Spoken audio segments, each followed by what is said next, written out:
যদি আপনার প্রেমিকা আপনাকে ছেড়ে অন্য কারোর কাছে চলে যায়, কি আপনার প্রেমিকা আপনাকে ছেড়ে অন্য কারোর কাছে চলে যায়, তো এই তদবির করে আপনি তাকে কাছে আনতে পারবেন। এটা প্রেমিকা হোক কি প্রেমিক, কি স্বামী হোক কি স্বামী স্ত্রী যেমনই হোক, এই তদবির কাজ করবে। যদি দেখেন যে আপনার প্রিয় মানুষটি আপনার সাথে মহব্বত না করে অন্য কারোর সাথে মহব্বত করছেন, তো সেই ক্ষেত্রে আপনার কষ্ট পেয়ে কোনো লাভ নেই। এই তদবিরটি করুন, সে ফিরে আসবে। এই তদবিরটি করার জন্য আপনাদেরকে সীসা নিতে হবে, তামা নিতে হবে ও রূপো নিতে হবে। এই তিনটে ধাতুকে মিক্স করতে হবে, গলিয়ে দিয়ে একটি ধাতু তৈরি করতে হবে। এই যে ছকটি দেখানো হচ্ছে, এই ছকটি ওর মধ্যে করার জন্য যতটা ধাতু লাগবে ততটা আপনাদেরকে করতে হবে। তো করলে এটা 100% কাজ করবে। যেমনটি বলছে সেম যে করতে পারেন, 100% আপনাদের কাজ করবে।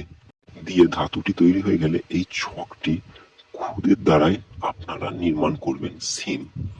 যদি দেখা যায় যে আপনার স্ত্রী কি স্বামী আপনার কথা শুনছে, তো এটা করার পর সেইটি যেই বাড়িতে সে থাকে সেই বাড়িটাই রাখবেন। আর অনেক ক্ষেত্রে হয় যে কোনো প্রেমিক প্রেমিকা থাকেন একসাথে, সেই ক্ষেত্রে কি করবেন, তার নিচে তার নাম লিখবেন। মেয়ে হলে তার মায়ের নাম লিখবেন, ছেলে হলে তার পিতার নাম লিখবেন, লিখে কোনো মাটিতে পুঁতে দেবেন, তাহলেও কাজ করবে।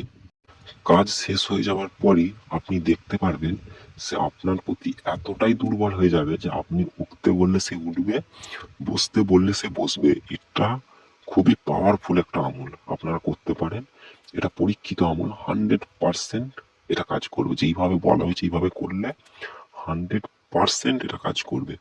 আর আপনারা যদি চান কোনো কাজ আমাকে দিয়ে করাবেন, সে হোক যেমন কাজ, ভালো হোক কি খারাপ হোক, শয়তান দিয়ে হোক কি যেমন দিয়ে হোক, যে কাজ করাতে চান, জিন দিয়ে পর্যন্ত কাজ করি, আপনারা স্ক্রিনে দেওয়া হোয়াটসঅ্যাপ নাম্বারে মেসেজ করবেন। কেউ কল করবেন না, মেসেজ করবেন, আমি অবশ্যই আপনাদেরকে রিপ্লাই করব।